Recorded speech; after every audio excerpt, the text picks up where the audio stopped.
Guys জুবিনদাৰ নতুন যোনটো ফিল্ম তেওঁৰ শেষ মুহূৰ্তৰ ফিল্ম ৰৈ ৰৈ বিনালে অলপ আগত মানে ট্ৰেইলাৰ ৰিলিজ হৈছে। একদম পুৰা বলিউড ফালি দিব একেবাৰে ফিল্মটো। মই কিন্তু ডাউনলোড কৰি কিনে তাৰপিছত মই এটা মোবাইলত চাই কিনে আৰু এটা মোবাইল দি ৰেকৰ্ড কৰি আছোঁ।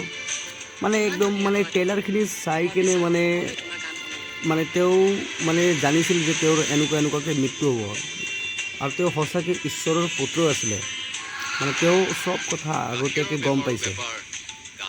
চাওকচোন ট্ৰেইলাৰটো ইমান মানে মই চাই কিনে অলপতে মানে বুজি গৈছোঁ যে তেওঁৰ মৃত্যুৰ লগত মানে এই ফিল্মটো তেওঁৰ সকলো কাহিনী মানে ইয়াতে জড়িত হৈ আছে।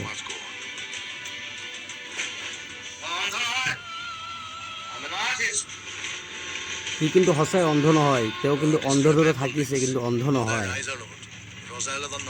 আৰু তেওঁ সদায় ৰাইজৰ লগতে থাকিছে। চাওক মানে ফিল্মতে ইমান মানুহ চাওকচোন, তেওঁ সঁচাই কিন্তু ঈশ্বৰৰ পুত্ৰ আছিলে কিন্তু দেই। তেওঁ মৃত্যুৰ আগত চব গম পাইছিলে।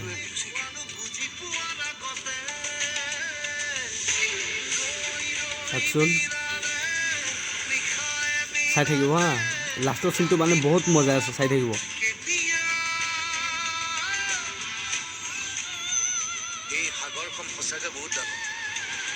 চাওকচোন তেওঁ মৃত্যুৰ আগত তেওঁ সাগৰৰ পাৰত যাই কিনে শ্বুট কৰিছে।